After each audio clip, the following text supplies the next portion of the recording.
So tell the world who you are and what you do, my friend. My name is Dan Kierstead.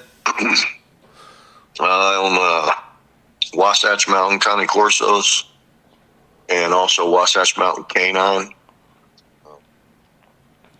I've been a hobby breeder, basically.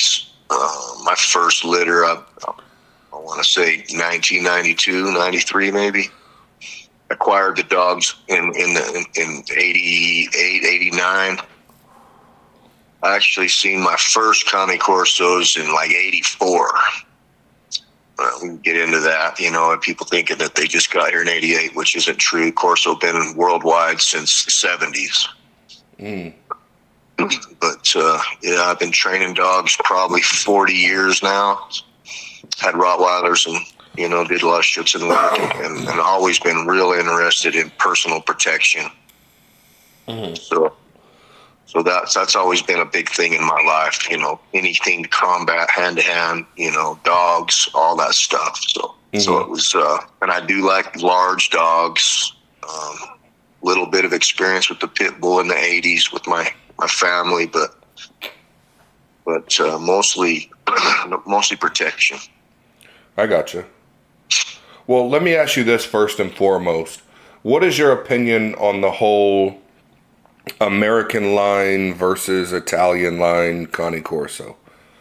Well, you got to think about that because, as early as 1988, let's just go with that year.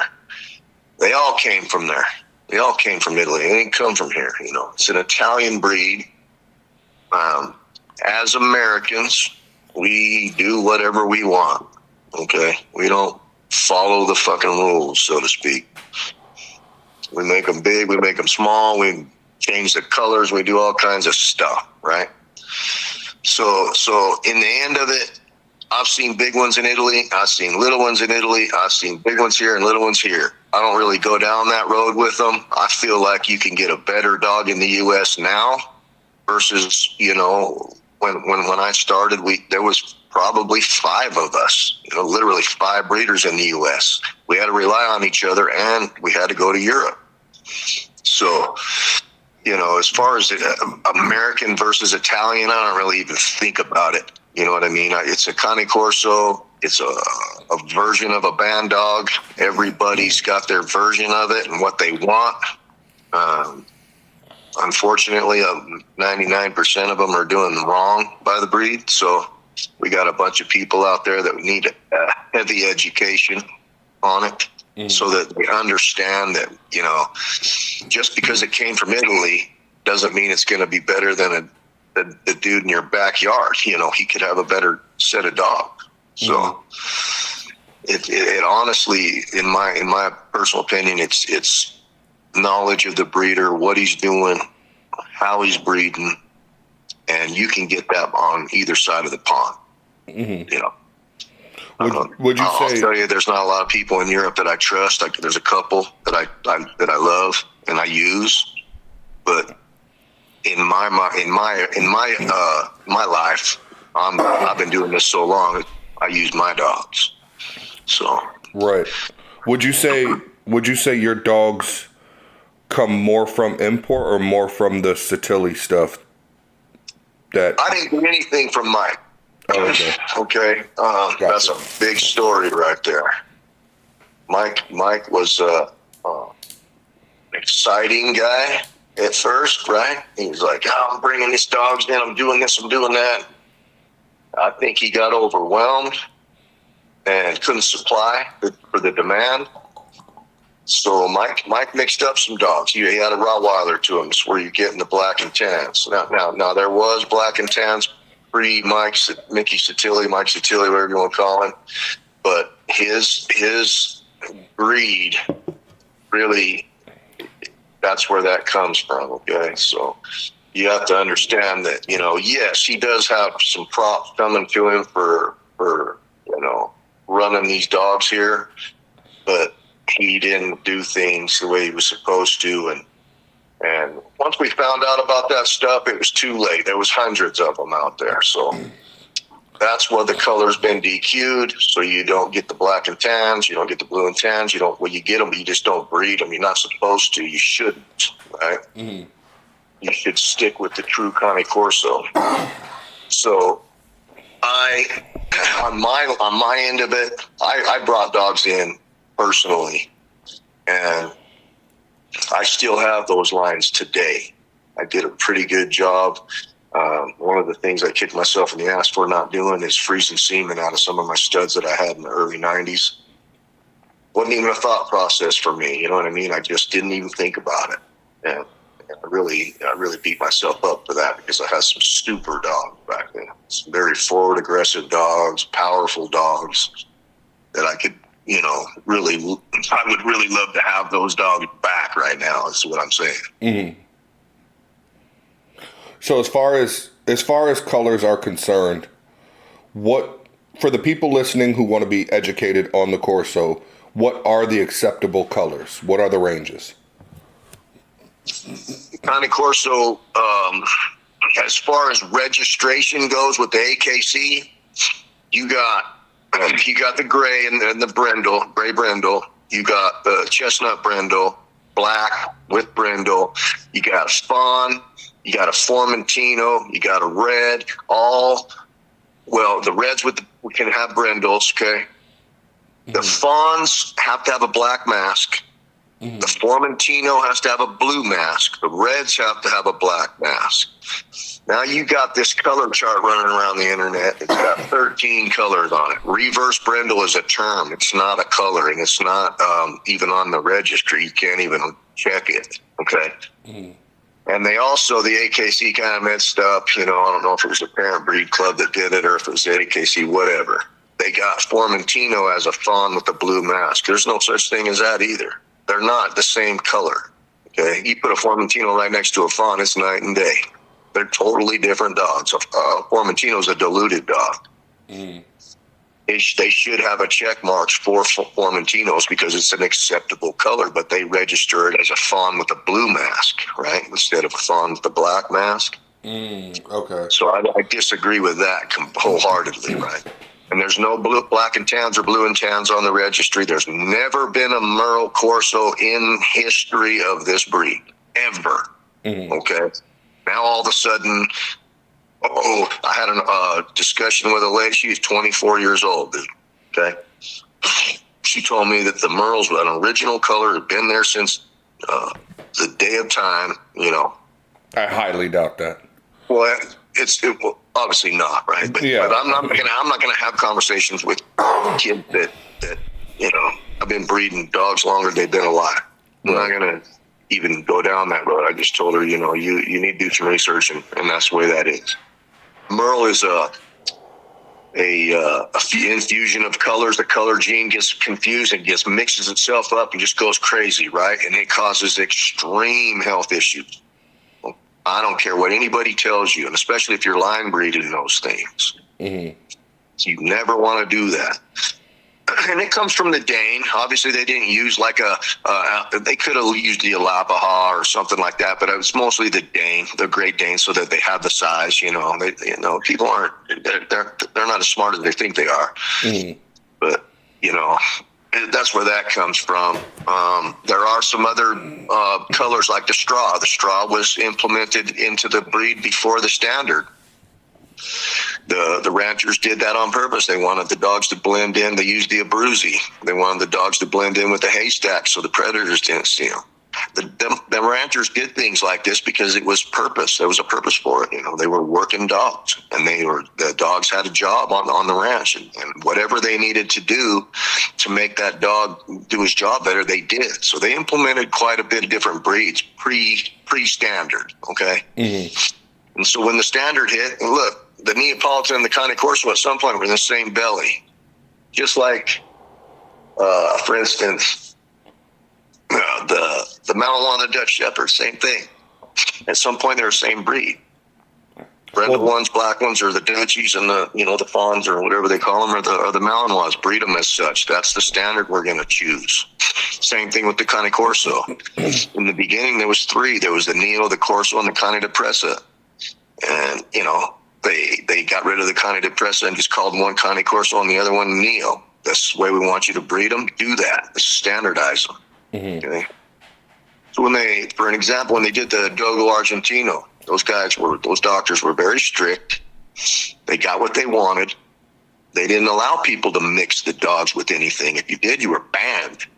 You were just out. The Cane Corso wasn't so strict. Okay, the people that did this stuff, they didn't implement rules like that. So that's why you went from 3 colors to 30 colors. Okay, just exaggeration, but just an example. Why we have so many. If it would have been up to me, and I try to say something, I would have went with black and red and blue, all with brindle. Yeah. And just leave the shit like that. Simplify. And it would have been so much better because, when you start really focusing on color, you're going to cause some health issues. And there's a lot of arguments about the blues. I love blues too. I got blues, Actually, my kennel is I'm completely rid of them as adults. I have one that doesn't live with me, but I have him here. I have him in my program. I'm not going to ban them, but you don't breed blue to blue in this breed. It causes health issues. I don't care who tells you different. The only reason they're telling you different is because that's what they're doing, okay, because of the demand for that color. You can get blues from breeding black-nosed dogs. You just have to have it in your lines. Or you breed a blue nose to a black nose. You just got to do it that way. It's not the fur, it's the skin color, okay? You start heavily breeding that dilute, and you're going to be having some skin issues, immune issues, some sudden death, crazy stuff like happens for whatever reason. That's probably a whole other podcast right there. I'm just discussing Cane Corso because I don't know that other breeds have those issues. And like I said, once you got your dilutes in your lines, you should you breed 2 black noses, you're going to get a couple blues. You never, it happens. Yeah. Or one, you know what I mean? Whatever. But that's the way to do it. As long as you've got a black-nosed dog in there, it usually cleans things up pretty good. Longevity is a big thing with me, and the blues are at the bottom of that list. Black brindles have the longest life expectancy in our breed. And it makes sense, too, because I had a black brindle bitch that lived 19 years. I think today she's probably still the longest living Cane Corso in history. So by a black brindle, you mean... Black dog with brindle stripes. Yeah. So from what I know, there's really only technically 2 dog colors that are pure, and that is red and black. That's right. They're the base coat, and then they're allowed brindling in each one. And for some reason, adding that brindling in that coat, they put it at the top as the longest life expectancy, even over jet black. I could see that, actually. I could see why that would make sense, just off the top of my head, Yeah. And most of my dogs are dark chestnuts and black brindles. And black. I have a black female here, or a couple of them actually. How many do you have on the yard right now? I got 13 adults, 3 males. I lost a male last year, and so I got 3 males. I got some more. I got another one coming, but and then I got some young ones here that I don't know if I'll hang on to or not. And then I have a couple litters on the ground, so they're getting ready to leave this weekend. Give me a little bit of a break, but yeah, I've always had 10 plus. I figure there's a lot of people out there got a lot more dogs than me. I don't want to get too huge, and I've always told my wife 10 is for every 10 dogs you got to have a person, an employee, so to speak. Yeah. So I don't want that. I want to, be able to handle my own. I want to be able to spout off my pedigree on every single breeding, you know what I mean, and not have to refer to my files, so to speak. Yeah. Well, I just kind of keep it. I'm a hobby breeder. I train dogs for a living, so my breedings, my dogs pay for dog stuff. Anything, vet bills, nutrition, training, whatever. They pay all that money that comes in from them goes right back into that kennel. And I think that's why my kennel has lasted 37 years, because I didn't try and pay my bills from it. Once you start doing that, that's when that ends. Right. I gotcha. Yeah, I've explained to a lot of guys coming in, because as big as my YouTube channel is, I get emails constantly about breeding and, wanting to learn about breeding and becoming a breeder. And I've explained to them time and time again, that should be the last thing on your mind, especially if you're thinking this is going to be how you make a living. Yep. It just doesn't work that way. Well, 95% of the people that call me, the first thing they ask for is either color, breeding rights, or size. They don't want to talk about health. They don't want to talk about, all the great things of the structure, the incredible athletic ability of this breed. I focus on that stuff, and I'll tell you, all my dogs right now are in the top 5% in their health scores, especially pinhead. Matter of fact, on that subject, I had a male we just done. In my first time in my whole time with this breed, this pinhead called me back and told me they wanted me to go down and resubmit, do another x-ray, because his hips were closed still when they tried to distract him. There was no way to score it. His hips were so tight that they couldn't score it. Because in pinhip, they stretch the dog's legs straight down, and then they push them up real hard and displace the hip a little bit so you get that gap. It's a mathematical score that they give you. OFA just does, a screen look, and they just look at it and give their assumption on a good, bad, fair, good, or excellent, right? But pinhip gives you a mathematical score, and there's a tool attached to the dog that helps you to displace these hips and see, where that mathematical score is. And so I had to take him back in. I told him, man, I don't know, what are you going to do? Screw me out of a good score? It's kind of weird, because I've never had him call me like that before. And the one guy told me, look, man, this is kudos to you. Okay. We can't get this dog's hips to displace. That's incredible. So anyway, and long story short, he come back. He's got the highest scores in the history of the breed. So I'm super stoked about that. It's something that I'm very proud of. I've been working on that for 15 years. Just the hips alone. Okay. Right. So what is the normal? Nobody concentrates on that shit. That's what I'm saying. They just, they're just out there breeding the damn dogs and yeah. What is the normal weight range for your dogs?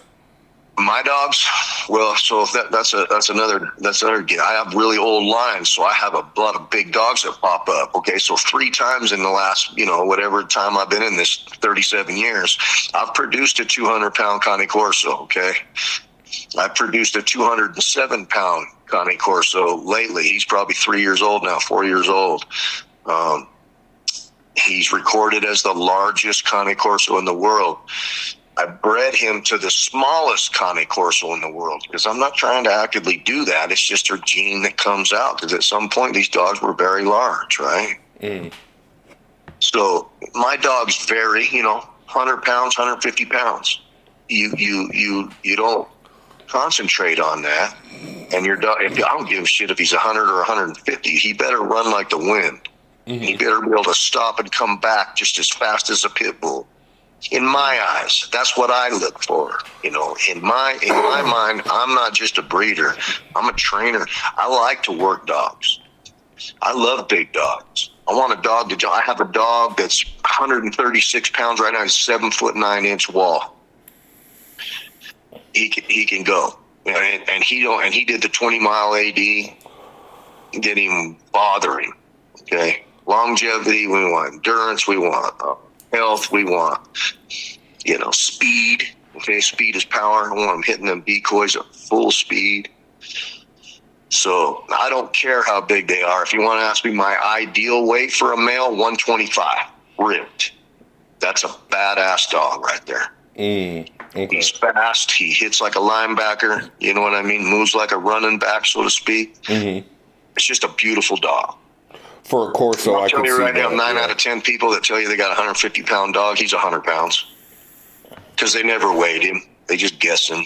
It's not anything that they're lying about. They've just never weighed the dog. Okay? It's funny you say that.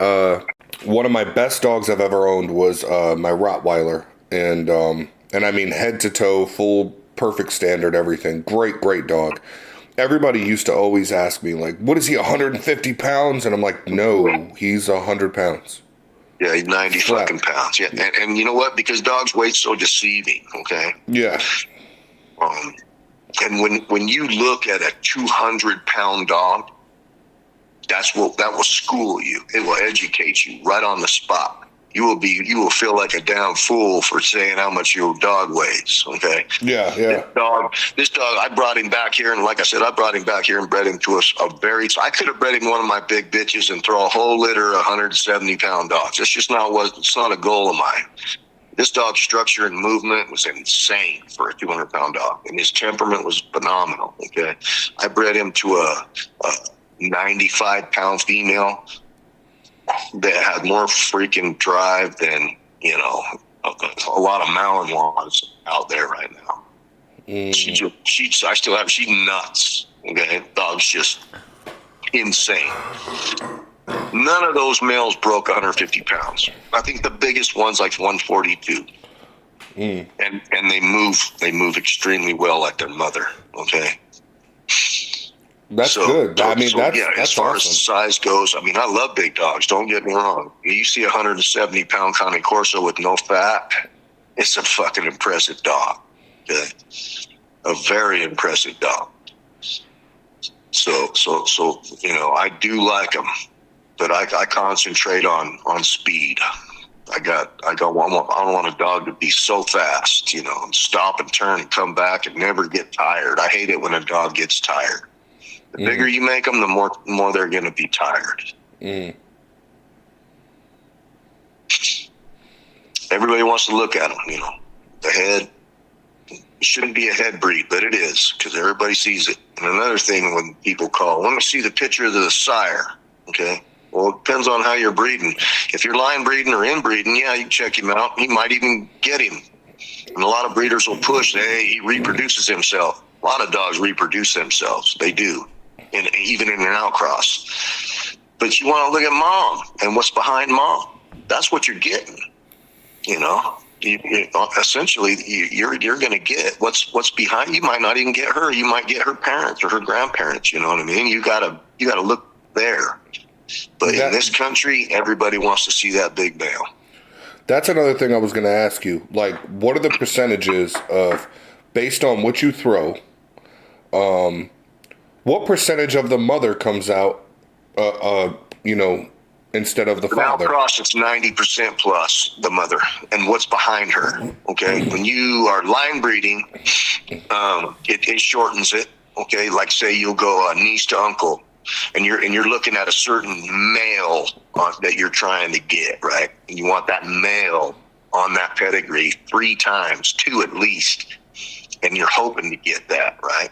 When you inbreed a male, that male, obviously going daughter to father, something like that. But it depends on how you're doing it. That's it depends on your goals and your the health of the pedigree. Really know what the hell you're doing if you're going to do something like that. But I like to go niece to uncle or nephew to auntie, that type. Put a certain male, if that's what I'm looking for, 3 times on the pedigree at least. At least 2, 3 times. So he's in there somewhere. You never know. But when you're outcrossing, it's 90+% behind mom, and goes down or up from there depending on how you do it. What would you say if you had to choose? Who is your number one dog on your yard right now? Right now, or my number one dog, period. Well, let's say your number one dog right now, and then who's your number one dog that you've ever owned? Oh God! Dude. So I basically I had one of the first PSA clubs in the country. I had the only PSA club in Utah, and I had the only PSA Corso working at that time. Not to discard my friend Carl's conduct and Pioneero. They had Mojo. Mojo was a PSA dog around that time too. I just started before them as all. And Mojo he's a famous Corso, and he did fantastic. He's one of my favorites, and not to take away from them, but yeah, I had one. He was a phenomenal dog. If I could have him back, I'd take him back in a second. It goes back to me not freezing semen when I should have, but he would be on the top of that list. I got a male here that I just was speaking of earlier. He's 3 years old, 136 pounds, rock solid. Did the AD 20-mile run without even thinking about it. He just did it easy. Didn't even break a sweat. I own his whole pedigree. All my dogs are in there. Loves to bite work. He drags weight. Basically does whatever I ask him to do. He's a great dog, so we like him. I like him as far as being on my yard right now, alive. He's it. His grandfather, I just lost him last year. He's 15 years old. He was a phenomenal dog. Absolutely phenomenal in every aspect of the word. I would love to have him back too. But you know what? About 100 Connie Corso. So. So when you're looking at a litter and, you get to 4 weeks, 6 weeks, 8 weeks, how do you judge like what you're going to keep and what you're willing to sell? I want the ass kicker. I want the one who's beating up all the puppies. I want the one that's grabbing my pants when I walk in there and doesn't stop until I have to pull him off to get out. I'm looking for a working dog. I'm looking for a dog who uses his mouth. And then I start looking at, obviously the structure is genetic. It's the temperament is there. The look should be there already. Okay. So the first thing I'm looking for is that one that hits the fence, the one that's grabbing me, doing all that stuff. And I'll tell you without being braggadocious that a lot of my puppies do that. So I start breaking it down. And I do like a big dog. I'm not going to ever get away from that. That's just something I like. So if I got a good sized puppy in there that's ripping me up when I go in to feed and, play with them and all that stuff, I'll start pulling them out and checking out their structure and watching their gaits and how they move. And we'll watch them in different environments and see how they act. And I like a dog. So everybody's like, what about this dog's over by himself? Well, that depends on why he's by himself. If he's over laying in a corner laying down because he's scared and he doesn't understand the situation, or is he independent and doesn't need his pack and he's out tail straight in the air, sniffing the ground, running around, chasing leaves, barking, by himself because he doesn't need his pack to have his strength, that's an independent worker right there. That's a good puppy. Mm-hmm. So I look for a lot of things in a dog. It takes me a lot longer than 6 weeks to pick my own puppies. Okay. I make sure I go to the last minute before I decide to keep a dog for myself. And you're banging off pots and pans and all this loud noise and crazy shit while the dogs are eating. Okay, while the puppies are not dogs, but while the puppies are eating. Okay, it's masking. They think those noises are related to eating because that's when they're doing the noises. All right. So when later in life, when that switches to public,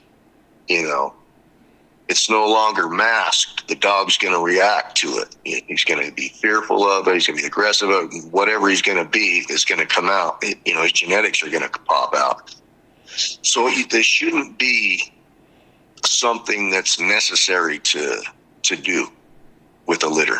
As far as noises, banging off pots and pans and loud stereos and clatter sticks and just doing whatever you can to see. I do it. I mess around with them. You know what I mean? We start the Harleys in there. We do things like that, but it's not something that I'm actively trying to do to mask the temperament of the puppy so that it pops out later. I want to know. If you're breeding solid temperament, you shouldn't have to be worried about that anyway. But we test them. I take them out in different places by themselves, see how they react to noises and just the overall public. outside in the front where there's cars going by and kids and other dogs and noises and stuff. Flip them over, see how they react to certain situations. Water's a big part of it. Get them underwater right away so they understand it. They're not a water breed, but if you get them into it early, they do really well. Just a lot of stuff like that. And I don't really get into the whole, all this crazy, temperament testing that these what I call fur mommies, what the fur mommies do. They're tickling the paws and doing all this crazy stuff. You shouldn't have to do that stuff. You're breeding a solid temperament is what I'm saying. If you're breeding a solid temperament, you shouldn't have to fuck with that shit. Gotcha. Dogs should just be solid and forward aggressive and ready to go. You know what I mean? Yeah. What about when, like, I see some people, while they're puppies, they purposely want to interrupt their eating. They want to, put their hands in there and touch on them, grab them by the butt, grab them by the back paw while they're eating. You want to make sure like they're not going to turn around and try to bite the handler. Well, you know what? A dog, a puppy doing that kind of stuff versus an adult doing that kind of shit is night and day. If a puppy's going to defend his milk, I don't care. He damn well better. You know what I mean? This puppy better defend his milk. He's got to live. If you have a puppy that's nursing, that's literally biting you for that, that's a pretty damn aggressive dog, dude. I mean, that's pretty impressive at that age. Okay, they're only nursing for 3.5, 4, or 5 weeks at the max. So if you got a puppy on the nipple that's showing aggression, show it to me. I'll take that dog in a second. But they don't do that, right? But they will at 8 weeks, 6, 7, 8 weeks when they're all eating, you get them all out there eating some food in different bowls and they're getting close to each other, you start seeing food aggression, okay? That's protection. Dogs are very possessive, okay? They possess everything. They own everything. This is mine, okay? They're like that little spoiled rotten kid that's a only child. From birth till kindergarten, he's never had anybody in his room. And all of a sudden now a friend comes over, starts touching his stuff. He's like, hey, that's mine, don't touch it. He doesn't understand it, right? Dogs are like that from birth. They're very possessive of their stuff. That's why their protection, like they do the protection that they do. They own the people, they own the pack, they own the house. In their mind, everything's theirs. So this is where you in breeding, you get some real behavior issues because people don't know how to handle that kind of stuff, nor do they know how to direct it. But yeah, you get a puppy that's getting growly on the nipple.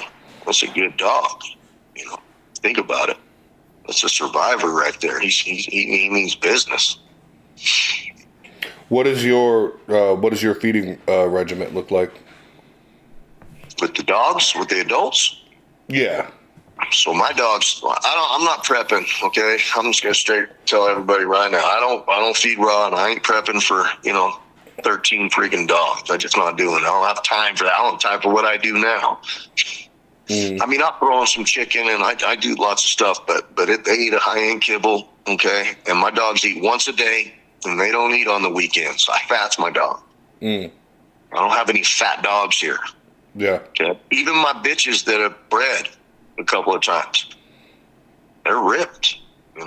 You fast dogs, it builds a white blood cell count, right? It strengthens their immune system. It does so much. Dogs aren't designed to eat all day, especially open fed. You should never do that. Right. They're just not designed. You're killing them. People come and bring their dogs over for training. They're fat. I'm like, we're not supposed to be fat. How are you going to do that to a dog? You're killing your dog. Goes back to longevity. A dog that fasts is the dog's going to live longer because the way their digestive system is built, they are not designed to eat every single day, all day. And these women get real upset. I don't see too many men that get, worked up about it, but women are like, oh my God, you don't feed your dog? I'm like, look, I feed my dogs, okay? But they got to fast and they got to, restart their system, okay, so to speak. Yeah. So you think about a wolf, wolf pack, there's 40 dogs in that pack. They're out there killing an elk. They eat the hell out of that elk. They fight for it. It's a brawl the whole time. They drink river water. They scavenge. They eat dead birds, squirrels. Their digestive system can handle this stuff. And by that fasting, their white blood cell count's so high. There's no vets out there. There's no supplements, none of that stuff. They're the healthiest predator on the planet in my eyes. Mm-hmm. They run 70 miles a week. Okay, they don't ever eat. Yeah. So if you can get your mindset in that, and try and feed your dogs that way, okay, you're gonna have a healthier dog. It's just the way it goes. At some point, they're a predator still. You know what I mean? In their minds, somewhere they're a predator still. Yeah, absolutely. What kibble are you using right now? Right now, I'm feeding Next Level. Next Level was the original blend of Victor. Victor went to shit after the family split up, and the one side sold out to corporate, and the other side didn't want to, and they had a big dispute, and big argument. Went down to about 3 years for them to figure it out, and then the one side brought back the original blend. In the beginning, Victor was very good food, really, really good kibble, but obviously, They sold out and it went to shit, and it's terrible food now. Mm-hmm. But next Level has all the blends, and it's back to the original blend. It's really good. And then there's the Inukshuk in Canada. It's a super kibble as well. There's a few good ones out there, and the rest are shit. Yeah. Any kibble is going to have issues. Any kibble, even Inukshuk, they're all going to have it. But as far as being healthy, those are the two top blends that I would recommend. Is Next Level, is that available at like Tractor Supply or PetSmart? Yeah, some of the horse supply places have them. You're not getting it like PetSmart, Walmart, and all that stuff. You won't get it there. Like Tractor Supply. And also it could be delivered like through Chewy or whatever, I'm sure. But I'd go through Inukshuk as well, but they're just so stuck on their prices as far as, even with bulk, you don't really get a cut at all. You don't get any kind of, they're very, I don't know what the word is for them, bougie. You know what I mean? They just don't want to budge on their prices because, and get on them because they've done well. You know what I mean? They don't have any recalls, and their food's incredible. So if you want to pay the price, that's the way to go. You get the same from Next Level. It's just not as expensive. You definitely get the same nutrients from it, So do you supplement at all? Yeah, we give the dogs their supplements, and like I say, I always throw them some. All my dogs get frozen beef bones, and they'll get big old huge chicken legs, but it's not a full on raw diet. What kind of supplements are you using? Oh, we got several, but the biggest one is just the New Vet. The New Vet has everything in there that a dog needs. It's just, there's a lot of people that argue it, and they'll say, "Oh, it's snake oil, whatever." It's not snake oil; it's human grade stuff. You can literally eat that yourself. Gotcha. It's not bad. There's a lot of great supplements out there, as long as they're concentrating on the joints and the overall health of the dog. There's lots of good supplements out for dogs. Mm-hmm. I gotcha. So when it comes to breeding, you're pretty much in a place where you could just rely on your own stock. What are you looking for when you pair up two dogs? I'm looking for temperament. I'm looking for forward aggression, athletic ability, structure, of course. A certain look I like in the Cane Corso. Better not look like a boxer. Okay, I'd rather have a Neo influence than a so to speak, a boxer influence, or a Rottweiler. Where do you think that comes from? When I change the look, when I say the Rottweiler look, okay, let's go with that. The dog got big round head. He's short from head to tail. Okay, he looks like a Rottweiler. It's a distinctive look. A Cane Corso is not a round dog; it's a square dog. It's a rectangle dog, so to speak. He's longer than he is tall. Mm-hmm. His head isn't round; it's square. So when you're looking from the top, like it was above him looking down on, his head from the back of his head to the front of his muzzle is longer and wider, like a big box. Okay? You look at a Cane Corso on the side view online, so to speak. If you think you can put him in a perfectly square box, that's not good. He should be longer than he is tall. And there's a reason for that. And I do like a dog that's a slightly higher in the rear. The Corso was bred that way for a purpose. Okay, he gets a bigger explosion when he takes off. He gets a longer stretch on his back legs when he takes off. There's a reason for that. Now they've all, the standards will want that laser top line, and it looks great. It really does. But it's hindered the dog. Okay, when you start messing with the top line, that's the rear angulation. Getting too much angulation in the rear, you're lowering the top line and lowering it and lowering it. Case in point, the German Shepherd. In the 80s, the German Shepherd had a flat top line. Okay, now the lower pastern is level with the concrete. The dog goes from head to butt low. Yeah. He can't even jump anymore. The banana back thing, yeah. Because your people have bred this too much angulation, okay? So you want to be careful in the Corso world, breeding angulation. At least keep it level top line, okay? But I do like it a little bit higher in the rear because of the way we work dogs. I want a dog, so to speak, that looks like he can make 100 yards in 3 strides, right? Maybe not, actually doing that, but just looks that way, right? Like he's not even touching the ground. He's so fast, he gets across a football field like nothing. Right. You're losing that by breeding angulation in the rear. They should have you shouldn't have a straight-legged dog. That's bad for the elbows and the hips. But you want some angulation, it's not overdone. Now, when you take a young dog and let's say you're trying to build him towards being a quality protection dog, what are some of the things you start off with? As a puppy, I want prey drive. I want that dog chasing down and biting everything that moves. The breed's defensive enough, and I use defense very loosely, okay, because there's a lot of smart trainers out there that understand that defense is a fear-based drive, okay? We don't want to work the dogs in fear. There's people out there that absolutely demand it. Defense, defense, defense. A dog's working because he's defending his life, okay? And that's a liability later. The dog just becomes a liability. It's already in there. You don't really have to push it.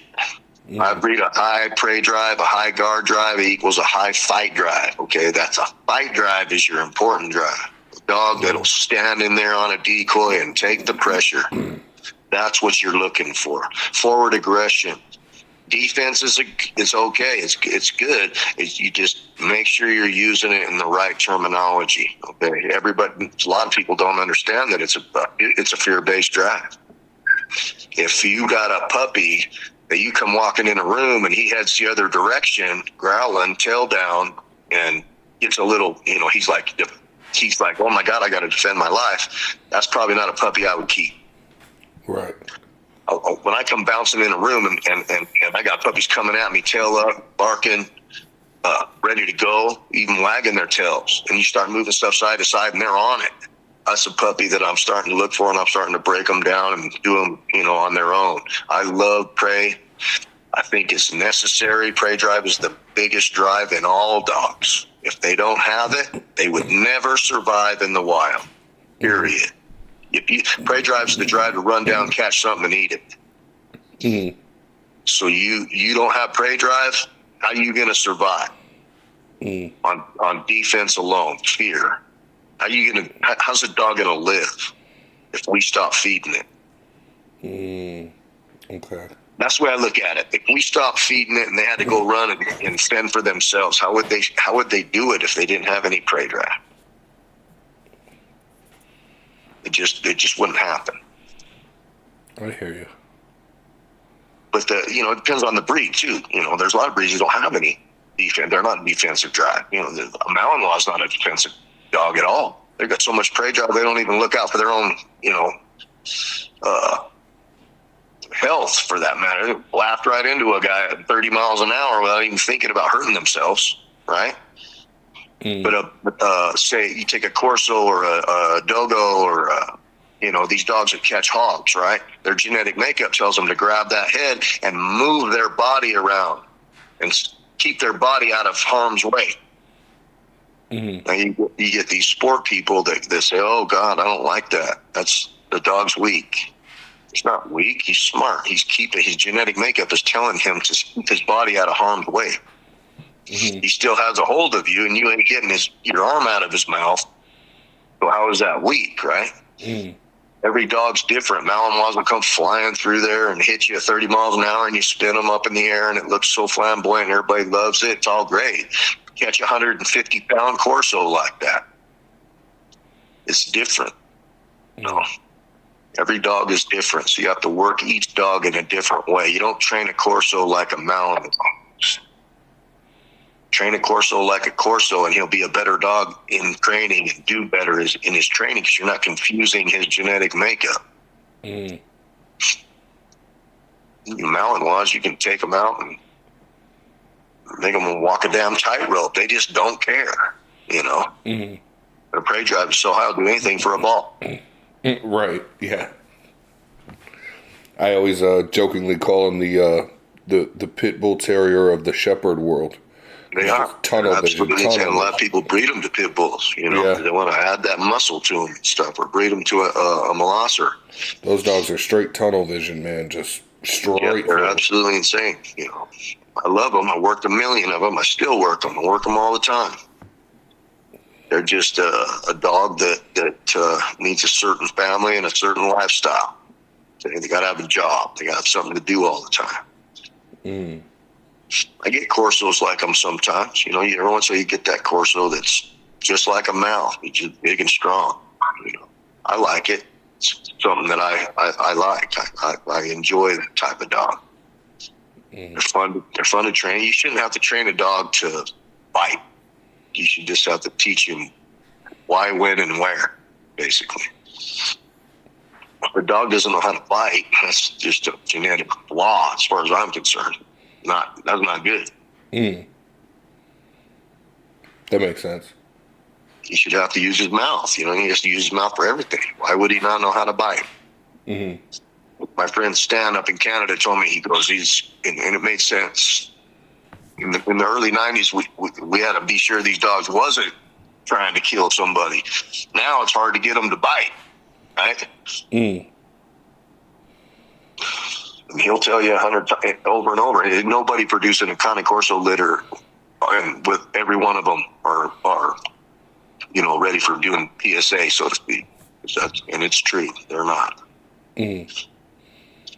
But I structure that. I try and push that, the best I can. I try and keep my dogs on that level. How would you separate sport work from actual personal protection work? Sport work is high prey. Okay, it's high prey. And it's repetition, depending on the sport.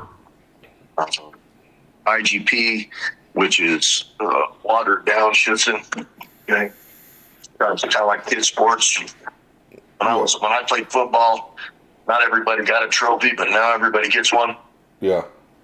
IGP, that's why it's IGP. And I love it. It's great. If you're doing IGP with a Corso and kicking butt, hey, right on. I get it. But it's nothing like Schützen. PSA is a little tougher. You don't know what IGP is like Schützen, it's repetition. The dog see the bite sleeve, some gunfire, and the obedience and the agility is all the same. So it's just, you just do the same thing every single day. High prey drive is where it's going to get you in those sports.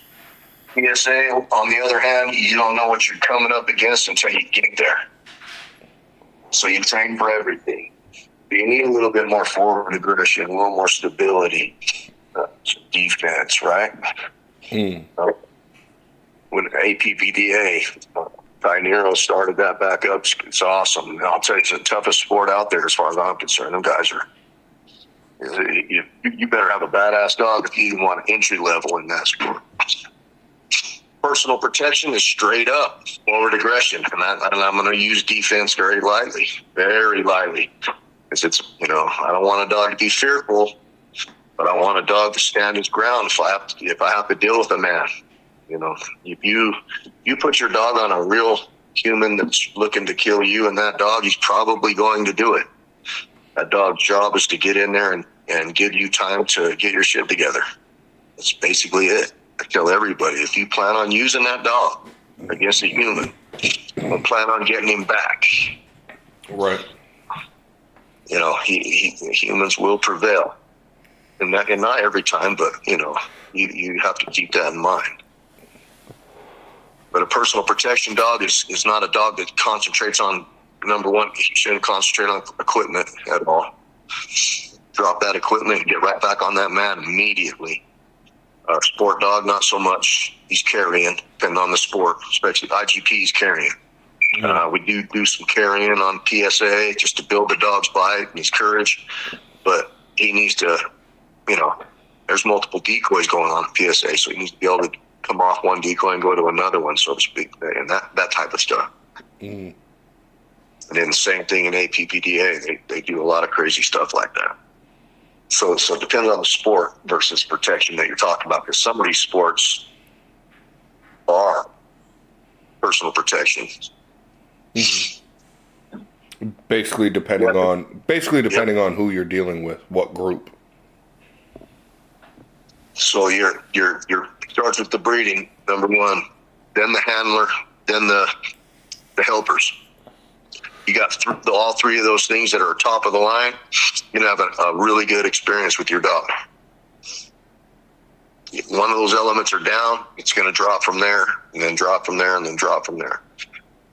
Breeding is very important when it comes to doing any kind of personal protection or sport work. You have to breed for it. And I've failed, multiple times. People come on the IGP dog. Dog's too forward aggressive. He don't want, it's not a good IGP dog. I've had dogs that, have too much prey for a personal protection scenario. Okay. But so we take those dogs, put them on a hog hunter, take them to a hog hunter. Dog goes down, grabs a hog. It's a high prey. He's running down, catching it and holding it. You just need to know the placements of your puppies and what puppies so I pick everybody's puppy for them. So I got so many different people that come here, right? You got a family, but then you got that one guy that says, "Look, I just want a pet, but I want your best dog." What? That's just ridiculous. Why would I give a pet owner my best dog? Because everybody's best dog is different. One guy might want think his best dog is just confirmation and wants to put a confirmation championship on him. The other guy, his best dog's a PSA dog. Another guy's best dog's a hog hunter. Everybody's best dog is different. So some just local guy that seen a Corso online, I had a call today. Guy wanted a blue one with blue eyes. There's no such thing. Right. All puppies got blue eyes, but they don't have them as adults. It changes. Yeah. But he's seen it on TikTok. Okay. Seen an adult with blue eyes on TikTok. Yeah, that's the biggest thing. So as a breeder, a real breeder, a professional breeder, especially with dogs like this, you better be helping your customer out, or you're going to get the dog back, or it's going to die. One or the other. There's just no really any other way around it. Right. They either kill them or sell them or send them back to you. Yeah, that's why I've always stressed to people, maximize the value of your dog. Because the value of your dog dictates whether or not that they'll end up in a shelter. Nobody's going to put a $3,000, $4,000 dog in a shelter. They'll at least try to sell it or bring it back to you. And it happens because here's what happens. Guy will buy a dog, and I say guy. Typically women don't do this, but in my experience, the dog will get to a point where he starts challenging or running the neighborhood, playing a game. He's out of there, he ain't coming back. By the time that dog finally comes back, dude's so pissed off he punches the dog, right? Loses his temper. Then the dog don't ever want nothing to do with him again. Now he don't want the dog. Takes him to the shelter, never says anything about hitting him because that's a felony, right? Then And these people down the shelter, they don't know what they're doing. They evaluate the dog for 2-3 weeks or whatever, how long it takes. The dog never acts bad with them. They put the dog out there. Some guy a year later reaches down to hug his dog, and this is kind of the same mannerism as what he got punched, and the dog lashes out, bites him in the face, and that's why people get bit from it by rescues. So, you know, placement is number one. Call me and ask me for a blue dog, we're not having a long conversation. Yeah. You know, I don't want people calling and asking for a color, because that doesn't help this breed. And there's breeders out there that are breeding color for that reason. They know it's highly, you know, wanted by the communities, but you know, that's just those guys trying to make the buck. Right. You call somebody and say, hey, look, I need a 28-inch male, 120 pounds, forward aggressive. We'll start adding some stuff to that questionnaire. Health scores need to be at the top of the line with the parents. And then, hey, man, if there's a black one, that'd be great. You know what I mean? Something like that, rather than, hey, I need a black dog, or I need a blue dog with blue eyes. Right. And that's kind of what we're faced right now. I think too many people live in fantasy land. They do. They live on well, it's social media now. Yeah. Social media is fantasy land as far as I'm concerned. But the sad part is there's somebody out there that will just give them what they want or what they think they want. Yeah. So I got a client. I'm going to name his name. He's a ball player. Okay. He has my dogs. He went out and bought a long-haired. He's probably going to hear this. He knows who he is. He bought a long-haired Frenchie. Oh goodness. Yeah, 30 grand. Holy shit. Okay. I said, no, why would you do that? You know, he's like, it's cool, man. I love it. It's a great dog. I said, cool, but you know, you should have called me first. So anyway, the dog died at 9 months old. He woke up and the dog was dead in his little crate. He just, you know, passed away. Probably had a bad heart or something, I'm sure. He went right back to the same guy, bought another one for another 30 grand. Oh my goodness. And didn't call me. You know what I mean? I was like, dude, really? Yeah. And it's probably from the same damn parents, man. I mean, come on. Hey, you know, you're just waiting for this to happen to you again. So do you want a dog or do you want a vet the general bill? public, they just don't think right. Do you want a dog or do you want a vet bill? Yeah, and if they have money, they don't care.